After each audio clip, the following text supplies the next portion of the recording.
saya mendengarkan lantunan ayat-ayat suci Al-Quranul Karim yang dalam hal ini akan dikumandangkan oleh kori cilik kita, yaitu kori Sultan Wijaya dan Raihan Tanjung bin Yusron yang datang dari Salatiga, yang pernah meraih gelar juara 1 tingkat MTQ Kabupaten Ogan Ilir tahun 2017, yang akan mengambil surah Ibrahim ayat 31, 35, juz 13. Dipersilahkan. Assalamualaikum warahmatullahi wabarakatuh. A'udzu billahi minasy syaithanir rajim. Bismillahirrahmanirrahim.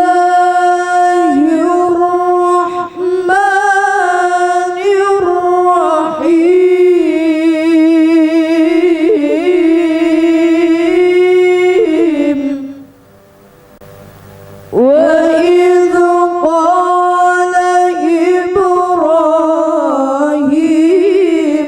رَبِّ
Sadaqallahul azim. Wassalamualaikum warahmatullahi wabarakatuh.